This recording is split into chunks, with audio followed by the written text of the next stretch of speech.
میرا رب فرماتا ہے زمین بھر دے گناہوں سے، خلا کو بھر دے گناہوں سے، سوری گلیکسیز کو بھر دے گناہوں سے، اور اپنے گناہوں کو میرے آسمان کی چھت کے ساتھ لگا۔ کوئی کرے گا؟ کوئی کر سکتا؟ اور میرا رب کہتا ہے کہ آسمان تک لے آ، اتنے کر کہ آسمان تک لے آ، پھر ایک دفعہ کہنا یا اللہ میری توبہ تو میں سارے معاف کروں گا، سارے معاف کروں گا۔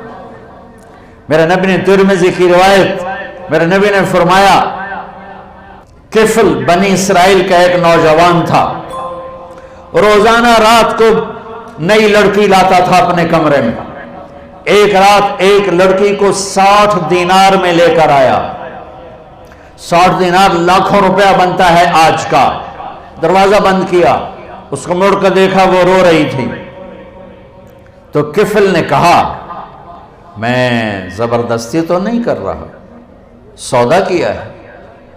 اس نے روتے ہوئے کہا کفل عزت دار ہوں، پیشہ ور نہیں ہوں، غربت نے یہاں تک پہنچایا ہے کہ عزت بیچنے پہ مجبور ہو گئی۔ جب مالدار لوگ زکوٰۃ نہیں دیتے تو غریبوں کی بیٹیوں کے ماتھے پر طوائف کے ٹھپے لگ جاتے۔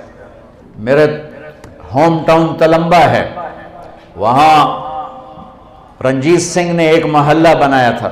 جب 1818 میں ملتان فتح کیا رنجیت سنگھ نے، مظفر خان رحمت اللہ علیہ شہید ہوئے، وہ اس کے حاکم تھے، تو اس نے 3 اڈے بنائے طوائفوں کے، ایک ملتان میں، ایک کیروڑ پکا میں، ایک میرے ہوم ٹاؤن تلمبا۔ تلمبا مجھ سے 3 کلومیٹر دور ہے، اور وہاں 1 مہینہ ٹھہرا رہا۔ دریائے راوی اس کو ایسے کنارے کے ساتھ ساتھ ہو کے لگتا تھا تلمبے کے۔ اب تو ہمارے دریا سوسل آ گئے۔ چند سال پہلے میں نے وہاں ان سے ملنا شروع کیا، ان بچیوں سے جو پیشہ کرتی ہیں۔ میرا جی چاہتا تھا میں کپڑے پھاڑ کے باہر نکل جاؤں، میرا کلیجہ پھٹ گیا ان کے ظلم و ستم کی داستانیں سنتے سنتے سنتے، کہ انہیں نچانے والے ماہر، میاں، سردار، چودھری، راٹھ، نواب، ان کی ہوس پوری ہوئی، اور غریبوں کی بیٹیوں کے ماتھے پہ طوائف کا ٹھپا لگا جسے کوئی دھو نہ، موت بھی نہ دھو سکے۔ کون عورت ہے جو اپنے جسم کو بیچنے پر خوش ہو؟ یہ مرد ہے ظالم جس نے اپنی ہوس پوری کرنے کے لیے عزتوں کی نیلامی کر دی۔ شادیاں بھی تو کر سکتے ہیں۔ اللہ کے فضل 10 سال کے بعد اب وہاں کی ہر لڑکی کہتی ہماری شادی کروا دو مولانا صاحب۔ میں کہا بیٹی میں کہاں سے لاؤں وہ معاشرہ جو تمہیں قبول کرے؟ میں کہاں سے لاؤں؟ میرے پاس آنسوں کے سوا کچھ نہیں ہے، میں ان کے گھروں میں۔ عورت کی فطرت نہیں ہے کہ اپنے جسم کی نمائش کرے، اپنی عزت کو بیچے۔ جب بخل بڑھتا ہے، جب مالدار زکوٰۃ نہیں دیتے، عیاشیاں بدماشیوں پہ پیسہ خرچ کرتے ہیں، پوچھو ان سیاستدانوں سے الیکشنوں پہ کتنا پیسہ یہ برباد کرتے ہیں، یہ شادیوں کی نمائش پر کتنے پیسے برباد کرتے ہیں، غریبوں کو کتنا دیتے ہیں۔ غریب کی بیٹی عزت بچ سکتی ہے صرف میرے ملک کے مالدار زکوٰۃ دینا شروع کر دیں۔ اس نے کہا کفل عزت دار،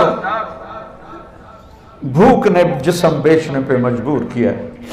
تو کفل رونے لگا، کہنے لگا میری بہن جس عزت سے آئی تھی اسی عزت کے ساتھ چلی جا، اور میرے لیے دعا کرتے، میں بہت درندہ انسان۔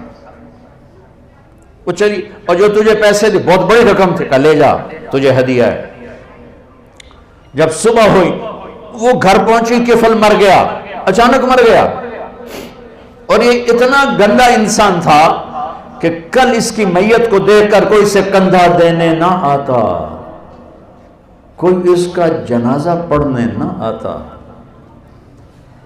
واہ میرے رب، اس کے پیچھے تو موسیٰ علیہ السلام تھے، میرے آپ کے پیچھے تو محمد مصطفیٰ ہے۔ میدان معاشر میں جہنم ایک چیخ مارے گی، چیخ مارے گی، چنگاڑے گی، بڑے بڑے فرشتے، انسان، اولیاء، انبیاء زمین پر گریں گے اور گھٹنوں کے بل ہو جائیں گے، کہیں گے یا رب نفسی نفسی، یا رب نفسی نفسی، یا رب نفسی نفسی۔ ماں جو کہتی ہائے میں قربان، کہے گی نفسی نفسی۔ باپ، بیٹا، بھائی، بہن، دوست، عزیز، ارے ان کو چھوڑو، یہ بڑے چھوٹے رشتے ہیں، نبی اور امت یہ سب سے بڑا رشتہ ہے۔ سارے انبیاء کہیں گے نفسی نفسی۔ ابراہیم کہیں گے یا اللہ میری جان بچا، میں نہیں کسی کا سوال کرتا۔ عیسیٰ علیہ السلام کہیں گے یا اللہ میری جان بچا، میں اپنی ماں مریم کا بھی سوال نہیں کرتا۔ ایک آواز سنو گے، آج یاد رکھ لو، آج کا دن لکھ لو اپنے سینے کی تختی پر، 8 فروری 2018 جمعرات۔ ایک آواز سنو گے جو ایسی درد بھری ہوگی، جو ایسا نوحہ ہوگا، جو ایسا مرثیہ ہوگا، جو ایسا دکھڑا ہوگا کہ نظریں پھر جائیں گی۔ یہ کون ہے؟ یہ آواز کیا ہے؟ امتی امتی امتی میری امت میری امت میری امت۔ کون ہے یہ؟ کون ہے یہ؟ کون ہے یہ؟ کون ہے؟ نظریں ٹکیں گی کہاں؟ محمد